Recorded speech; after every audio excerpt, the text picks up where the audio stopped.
Uma das primeiras coisas que fazemos quando nos damos conta de que existe um mundo ao nosso redor, que pode ser descrito e entendido com palavras e símbolos, é perguntar: o que é isso? Precisamos nomear as coisas para que elas sejam nossas, para que passem a fazer parte do nosso universo particular. Quando coisas, circunstâncias, experiências e sentimentos recebem um nome, elas podem ser organizadas, classificadas e processadas. Não que o que não tem nome não exista, há uma porção de coisas que são literalmente indescritíveis, inomináveis. Mas a aventura do conhecimento passa necessariamente pelo crivo do conceito.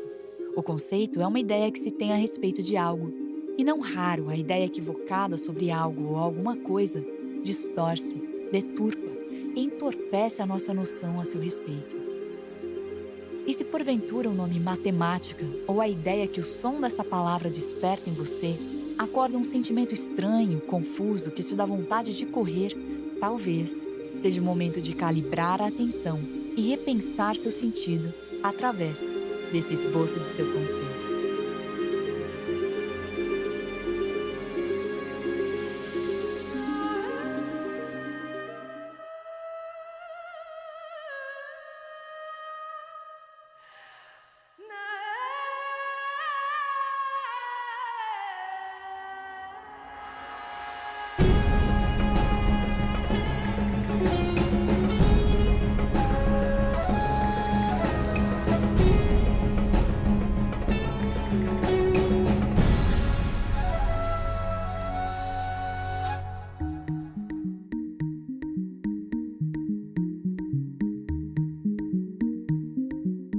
Me aproximo da matemática com um sentimento ambíguo. Por um lado, há o trauma de quem um dia já foi desapontada pela própria ineficácia diante dos problemas. Já foi trapaceada pela ausência do domínio do raciocínio lógico e preterida pela falta de agilidade em resolver questões práticas. Por outro, há uma curiosidade infantil de quem adentra um misterioso e maravilhoso universo cheio de beleza e significado, e a vontade de quem deseja se apropriar de um novo jeito de pensar que pode preencher tantas rachaduras da razão, e a perplexidade diante da grandeza de algo que simplesmente faz total e absoluto sentido. Saber que as coisas têm explicação, ter o privilégio de identificar padrões e o gosto de poder encontrar respostas e caminhos para se chegar a uma conclusão. Desenvolver raciocínios e simplesmente reconhecer que estou cercada por algo forte, preciso, exato, extraordinário, que pertence à ordem da perfeição, é um convite irresistível ao aprendizado. Me coloco diante desse tema como aprendiz, com a humildade de quem pouco sabe, mas cuja primeira indagação é: o que é de fato a matemática?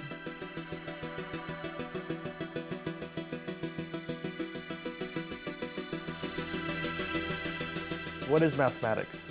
Bom, o conceito de matemática é alguma coisa que não é trivial, não é nada simples, porque cada pessoa tem uma ideia um pouco diferente e praticamente qualquer uma das ideias que a gente selecionar para estudar, para examinar e verificar as consequências, a gente vai descobrir que chega a algum beco sem saída, algum problema sério de conceitos. It's interesting that a subject that's as careful about precision as it is can be hard to define. Se a matemática é difícil de definir, vamos tentar de outro jeito. Seria ao menos possível expandir a nossa noção sobre sua abrangência, sobre o tipo de coisas para as quais ela tem uma explicação?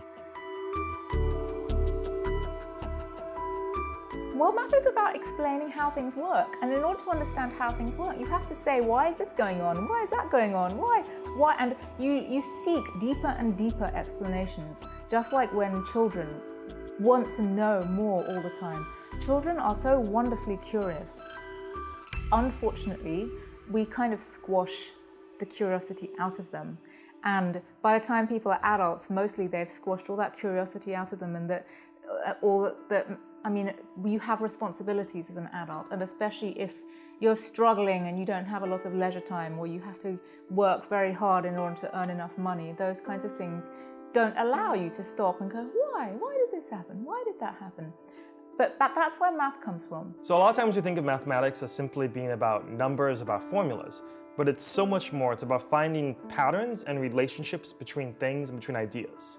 And so in addition to studying numbers, you might be studying things like objects. You might be studying things like, I study knots. So you take some string and you tie it up into a knot.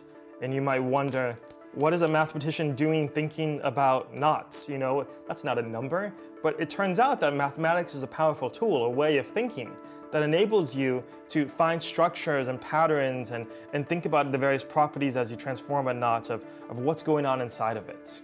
Now, this seems like some esoteric activity, right? Like why are we doing this? These are just people thinking about nonsense that has no applicability in the world. And that was the history of knot theory. For a long time, it seemed to have no applicability. But then we discovered that, in fact, your DNA inside of you gets knotted up. And you have little enzymes that come through and unknot your DNA. And so somehow, the mathematicians thinking about and figuring out the properties of knots prepared us to do better biology, to better understand the human body and the DNA inside of us. I like to say that mathematics is formalized common sense. When we have certain type of ideas, we say that, well, this should happen. Is this true? Well, let's analyze that using tools of logic and make it more precise. You know, a way to describe this is that, well, let me give you an abstraction. We abstract a lot, and that scares the heck out of everybody, just the word abstract. So let me give you a simple example of abstraction. Now, I'm going to give you two completely different problems. Problem one, I'm going to have 3 apples here and 2 apples here. Problem, how many apples do you have? 2, 3, 4, 5. I got 5 apples. Now I'm going to give you a completely different problem. My grandchildren. I have 3 grandsons and I have 2 granddaughters. How many grandchildren do I have? Well, 1, 2, 3. You said 5, but how did you know? You see, that's what mathematics does. It says it doesn't matter if they're grandchildren or apples or books or whatever you're talking about. That doesn't matter in the analysis. So that's the abstraction. We say there's certain properties that are not important, that are not necessary. And so we dismiss them. And when we dismiss them, we're getting down to really what's necessary. And by getting it down to the fundamentals, it applies to more and more things. But children are not encouraged to think of mathematics that way. That's definitely true. And so I wish that starting from a very early age, math could be presented as an exploration rather than a set of rules and methods for achieving particular outcomes. Because math shouldn't be about the outcomes, it should be about the process and about the possibilities and about all the different things that can happen, and it should be about the circumstances in which different things are possible. One definition that mathematicians have used in recent years, which I think, to me, makes a lot of sense, is that mathematics is a study of patterns. It's simple, but that's really what it is. It's a study of patterns. And that, to my mind, is a connection with God, because God as creator has made a world in which there is finiteness, in which there are patterns. Many of those are beautiful. And all of that is what mathematics is about studying. I think of math as looking at patterns and structures. So some people love to find structures and patterns of numbers. And so if you have 100 chairs in a room, you say, oh, there's 100, right? That's like a way of quantifying it. 38 students, 100 chairs, 15 pieces of chalk, 75 candy bars. Some people love to find structure and patterns in functions. You know, like the stock market is going up or down, or the way bacteria grows is exponential, or there's a music function, you know, with a beat of like the sinusoidal curve. I love to study patterns and structures of pictures.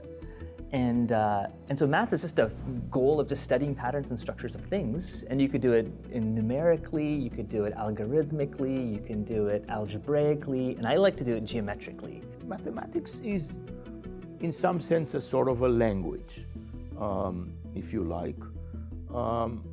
It it is based on a certain set of definitions. We define things, like we define a point, we define a line, we define a circle. And then we discover all kinds of relations among those things that we have defined. And so it is an intricate combination of inventions and discoveries, but which at the end creates a language that, for reasons that not everybody understands actually, it turned out that this language is very, very adequate for describing phenomena in the universe, and in fact the universe as a whole. Existem muitas pessoas que imaginam matemática como se fosse uma linguagem. Quando a gente começa a pensar a respeito disso, a gente verifica que faz algum sentido, né? Nós pegamos lá símbolos para representar coisas, fazemos contas com esses símbolos, aprendemos regras para lidar com esses símbolos. E realmente, né, parece que a matemática é uma linguagem. Porém, quando a gente começa a estudar mais, a gente vê que essa ideia, na verdade, não faz sentido. Por quê? A gente vê, por exemplo, que quando diferentes povos na Terra desenvolveram conhecimentos de matemática, eles desenvolveram esses conhecimentos a partir de coisas práticas que eles precisavam. Precisavam medir terras, precisavam contar recursos, como pessoas, por exemplo, súditos de um determinado governante. Precisavam ter uma forma de quantificar as mercadorias e eles desenvolveram linguagens para isso. E essas linguagens são todas diferentes umas das outras. Mas até certo ponto elas representam essencialmente as mesmas coisas. Por exemplo, números ou operações como adicionar. Essas coisas são representadas por povos diferentes com símbolos diferentes.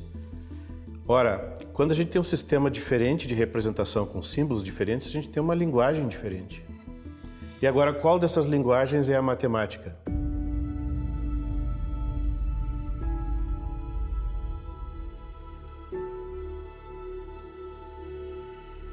A matemática é o alfabeto com o qual Deus escreveu o universo. Essa é uma paráfrase do que disse o matemático e astrônomo italiano Galileu Galilei, que no século XVI assentou as bases para o que entendemos como ciência. Através da matemática, é possível ler algumas facetas da realidade. Mas se a matemática não é apenas uma linguagem, o que ela é então?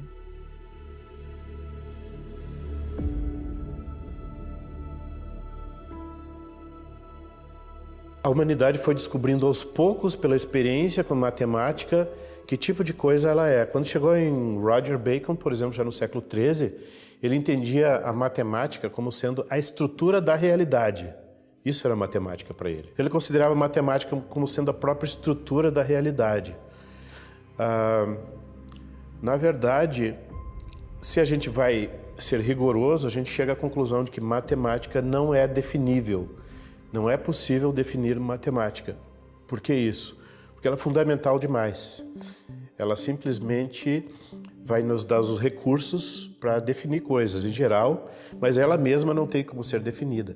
Well, of course, one of the questions about mathematics is whether it actually exists in an ideal form out there and we're just discovering it, or whether we're actually creating it. I think most mathematicians believe that it's out there, and to a large extent we're simply discovering what's out there. The universe is built on patterns, and very subtle patterns. Patterns within patterns, and things, they're never simple, and yet they're never more complicated than they need to be. I'm paraphrasing Einstein here. Make it as simple as you possibly can, but no simpler.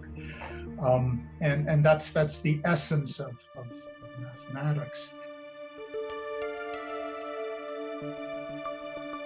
Mas como é possível perceber essa estrutura da realidade? De que é feita? Como se traduz?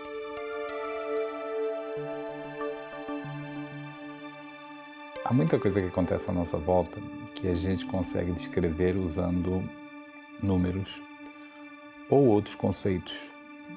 E o conjunto de conhecimento para manipular essas ferramentas a gente chama de matemática. Eu disse números, normalmente as pessoas acham que a matemática é a ciência dos números. De fato, os matemáticos não concordam, porque a gente lida com muitas outras noções, como por exemplo a noção de forma, a noção de distância, enfim, há várias outras que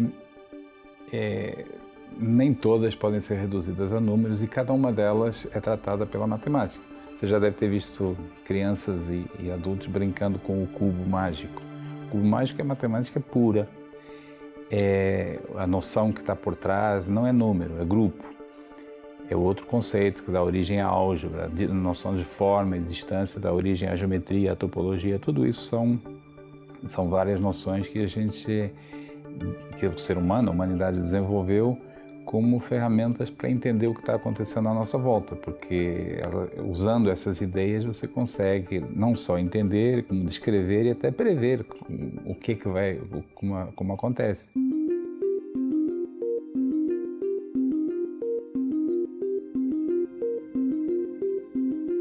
Mas seria esse conhecimento só nosso? Seria algo que fomos capazes de fabricar para saciar a nossa curiosidade ou para sanar nossas necessidades? Seríamos nós os criadores dos significados? Ou seria a matemática uma evidência de que existe sentido no universo apesar das atribuições que conferimos às nossas descobertas, criações e experiências? Como e por que deveríamos adentrar a senda da matemática e a que este caminho pode nos levar?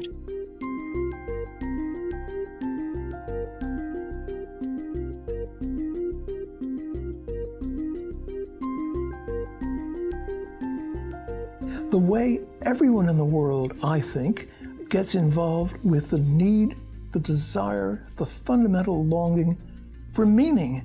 One wants to understand the meaning of one's life, the meaning of life. And this and that offered hope, history, science, art, music. But there was always a limit that came up very quickly. You would have to become an expert in order to get the first inkling of meaning. A friend of mine wanted to study the piano, and his teacher said to him, "This is wonderful, you're going to study the piano. Practice scales for 10 years, and then we'll start playing a piece of music." What? Is that how you're going to? That drives you away from music. Practicing, practicing, practicing, memorizing without any meaning.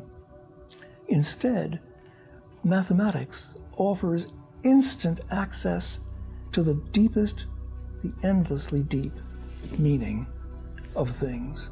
Because the meaning of things is form, structure. It's what art is about, and mathematics is the deepest and the most personal of the arts. Yeah. See, if you walked to the math department here at Calvin or almost any place, and you went up to a mathematician and said, "Why do you do this? Why do you do what you do?" And some people would say, well, they must think that, well, it's because this is the basis of science and technology. It's very practical, something like that. That's not what a mathematician would say to you. They would say, "I do it because it's so beautiful." And where do you find that beauty in mathematics? It's found in order, in symmetry, in structure, in simplicity, in finding that something that looks incredibly complicated, when you somehow cut to the heart of it, you can see that there's a very simple, ordinary structure that ties everything together. And that's just enormously satisfying when you see that. And when you can say, I've puzzled over this problem for a long time, and I've gotten this insight that brings everything together. There's just a delight and a joy in that's wonderful. And so it's that sense of order, of joy, of harmony, of pattern. You know, and if you were to talk to a visual artist and you say, well, what are the things that make art beautiful for you? One of the things they would say is color. But almost everything else they would say is the same thing the mathematician would say about what makes mathematics beautiful for him or her. So I don't think there's a great deal of difference in our concept of beauty between art and mathematics.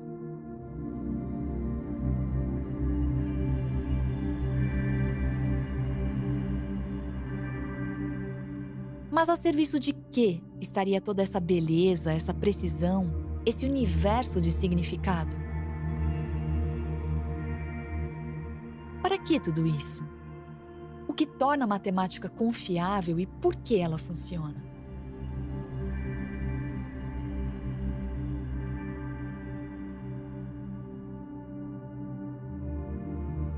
So G.H. Hardy, a well-known atheist in mathematics, he has these criteria for what make good mathematics. Economy of expression, sort of standards that you would apply to what makes a good poem. What makes a good poem? Economy of expression, depth, seriousness, elegance, those kinds of things. Maybe a bit of a surprise. There's something in the poem that, wow, I hadn't thought of that. That's sort of like a beautiful mathematical proof where you pull out an idea where you go, wow, that's really neat. So those are the criteria for mathematics. Why do those theories wind up explaining how the universe works so well? They're just random human notions from a naturalistic worldview of symmetry and preference that shouldn't have any special status if everything is just random. A question that mathematicians wrestle with is, why does mathematics work? Why does it describe the world around us? Eugene Wigner put it best. He wrote a paper called The Unreasonable Effectiveness of Mathematics.